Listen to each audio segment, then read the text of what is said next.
Welcome back to another short video and get ready with me for a birthday party. Birthday ఎవరిది? మొన్న dance నేర్పించిన పాప వాళ్ళదే అండి. అండ్ నేను అమ్మ కుట్టిన డ్రెస్ వేసుకున్నా. నాకు మేకప్ ఎక్కువగా చేసుకోవడం రాదు, అందుకని చాలా బేసిక్గా వేసుకుంటా. స్టార్టింగ్ విత్ లిప్ బామ్, తర్వాత మా వాళ్ళది విటమిన్ సి సీరం రాసుకుంటాను. ఇది చాలా అకేషనల్గా. ఇక్కడ స్పాట్స్ ఉన్నాయి చూసారా, నాకు ఇండియా నుంచి వచ్చినప్పుడు ఉండే, బట్ ఈ మధ్య చాలా లైట్ అయిపోయినాయి. ఏం చేశాను అనేది నేను మీకు ఫ్యూచర్ వీడియోలో చెప్తాను.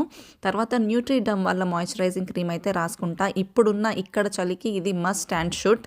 ఆ తర్వాత మెబిలిన్ వాళ్ళది ఫౌండేషన్, ఇది కూడా నేను నార్మల్గా ఫేస్కి అక్కడక్కడ పెట్టేసుకొని చేయితోనే రాసేసుకుంటా. ఇదే నా బేసిక్ 5 స్టెప్స్ మేకప్ అండి. ఆ తర్వాత మస్కరా అండ్ ఐలైనర్ పెట్టుకుంటా. ఇది కూడా అప్పుడప్పుడు పెడతా, అప్పుడప్పుడు పెట్టను. సో ఈ రోజు పెట్టుకోవాలనిపించింది, పెట్టుకున్నా. అండ్ ఆ తర్వాత లిప్స్టిక్. అంతే నా మేకప్. మామూలుగా 5 నిమిషాలలో అయిపోతుంది. ఈరోజు ఇంకెక్కువసేపు పడింది, ఎందుకంటే మధ్యలో చాలా డిస్టర్బెన్స్ చేసిండ్రు. So I'm ready. ఒకవేళ మీకు లుక్ నచ్చితే please like, share and subscribe.